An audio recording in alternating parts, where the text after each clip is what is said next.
ঘাটাইলে কর্মরত বিভিন্ন print electronic মিডিয়ার সাংবাদিকদের আয়োজনে ইফতার ও দোয়া মাহফিল অনুষ্ঠিত।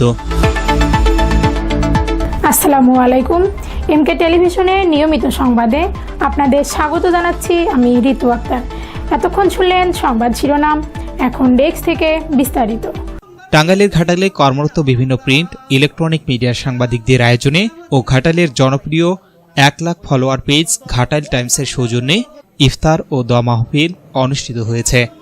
শুক্রবার পৌরসভার দক্ষিণপাড়া বিশিষ্ট ব্যবসায়ী বায়েজিদ খানের বাসায় সিনিয়র সাংবাদিক ও পৌর বিএনপির সাবেক যুগ্ম আহ্বায়ক কামরুজ্জামান শোয়েবের সভাপতিত্বে ইফতার ও দোয়া মাহফিল অনুষ্ঠিত হয়।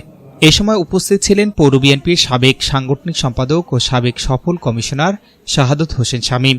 বিশেষ অতিথি হিসেবে উপস্থিত ছিলেন দৈনিক ইত্তেফাক পত্রিকার ঘাটাইল প্রতিনিধি সিনিয়র সাংবাদিক নুরুজ্জামান মিয়া, উপজেলা যুবদলের সাবেক সভাপতি রফিকুল ইসলাম দুলাল, পৌর বিএনপির সাংগঠনিক সম্পাদক আল হেলাল বিশ্বাসী, ঘাটাইল প্রেস ক্লাবের সাধারণ সম্পাদক নজরুল ইসলাম চান, ধনবাড়ী উপজেলা মডেল প্রেস ক্লাবের সাধারণ সম্পাদক মোহাম্মদ ইমাম হাসান সোহান, ঘাটাইল বাজার ব্যবসায়ী সমিতির সহসভাপতি ও উপজেলা পরিষদ নির্বাচনে ভাইস চেয়ারম্যান পদপ্রার্থী আলামিন হোসেন, দৈনিক আমার দেশ পত্রিকার ঘাটাইল প্রতিনিধি সিনিয়র সাংবাদিক মাজহারুল ইসলাম শিহাব, সমাজসেবক ফজলুর রহমান, সন্ধানপুর ইউনিয়ন বিএনপির সাবেক যুগ্ম সাধারণ সম্পাদক ফারুক হোসেন, যুবদল নেতা জসিমউদ্দিন সরকার, ঘাটাইল প্রেস ক্লাবের অর্থ সম্পাদক, দৈনিক ও দৈনিক ঢাকা টাইমস ও দৈনিক মজলুমের কণ্ঠের ঘাটাইল প্রতিনিধি রেজাউল করিম খান, জাতীয় সাংবাদিক সংস্থা ঘাটাইল উপজেলা শাখার সাধারণ সম্পাদক ও দৈনিক লাখো কণ্ঠ পত্রিকার ঘাটাইল প্রতিনিধি নাসিরউদ্দিন রিপন সহ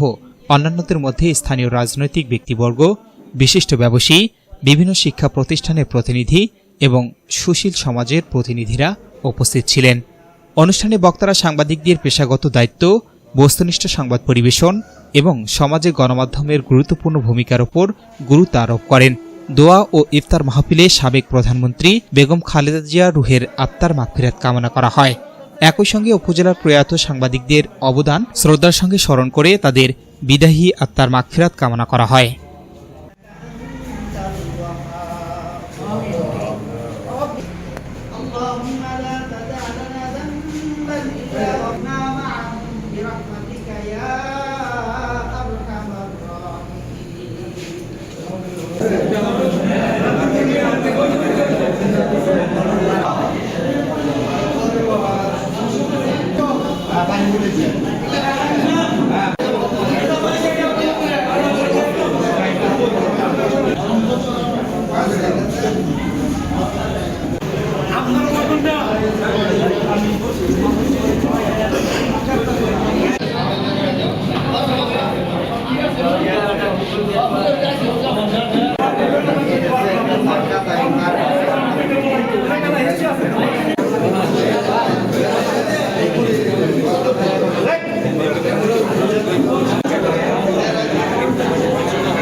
S Rahman, news desk, MK television.